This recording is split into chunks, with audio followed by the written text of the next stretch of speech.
Hi, everyone. So on our very last video for this particular sequence of videos, we're going to talk about the inverse of a transformation.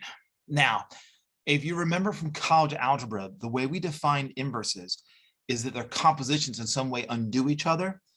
But in college algebra, you were only ever working with numbers as real numbers. Since we have general vector spaces now, we have to be a little bit more precise. So a linear transformation T that goes from vector spaces V to vector space W, that thing is called invertible. If there's another linear transformation that goes from W back to V, so that the composition of T with S in either order is the identity operator, the identity transform. Notice though that T composed with S, think about the order of the picture I've given you. T composed with S means that you start with a vector in W first. You then take S of it to get a vector in V, but then T of that sends you back to W.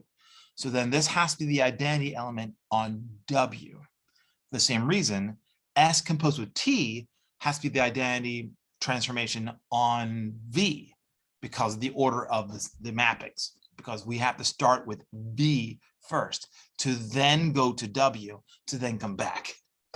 So in this case, you would then say that S is a inverse of T.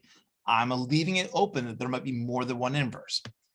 Also, to write it in a notation that you're more familiar with back in college algebra, it means that T composed with S of W is just W. Literally, T composed with S, that order, they just undo each other so that W is just mapped back to W.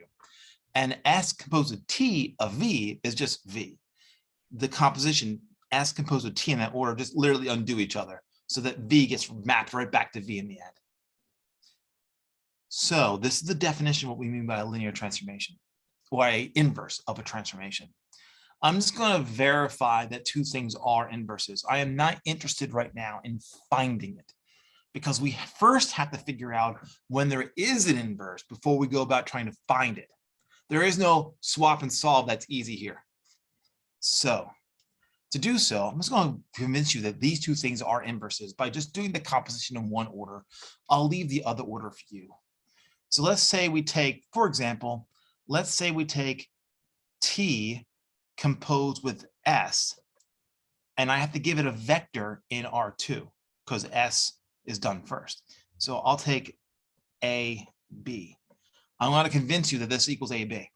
So this is by definition T of S of AB.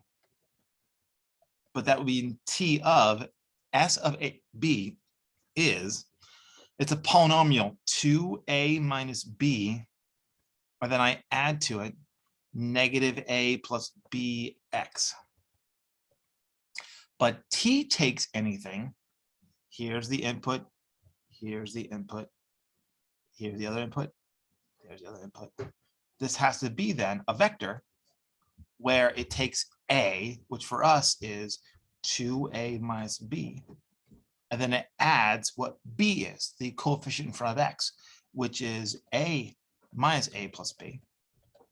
And then the second component, it takes the constant for the polynomial, which is 2a minus b, and it adds to it 2 times the coefficient for x, which is negative a plus b. If you just add that up, I think it's pretty obvious that you get a and then b. And that's all we have to do. That's it. So that's one of the two directions. They have to be careful with composition. The order of composition does matter. So the composition in this order gives the identity transformation. So we do have that T composed with S is the identity on the input for S, which is that space. I still have to check that S composed with T in the other order would give me the identity on the set of polynomials of first degree or less. So then like that, I don't know. I haven't done that one, but we'll just believe that's true. And I'll leave the proof to you. Then there's two properties that you need to know about linear transformations. So then suppose you have a linear transformation that goes from U to V. then if T is invertible, there's only one. There can be only one inverse. So once you find it, it has to, there's only one answer. You don't have to look for it. So because of that, we'll call that T inverse, T to the power of -1. So if S is the inverse of T, then T is the inverse of S. They're inverses of each other. So the inverse of the inverse is the original function. That's what that says. So the inverse of the inverse is just the original function, the original linear transformation. Proving both of these is also very easy. We've done it before already. So in terms of matrices with functions back then, I'm just not interested in doing it again. So I believe that's enough for that video. It's a really short one. And good luck in your homework, I guess.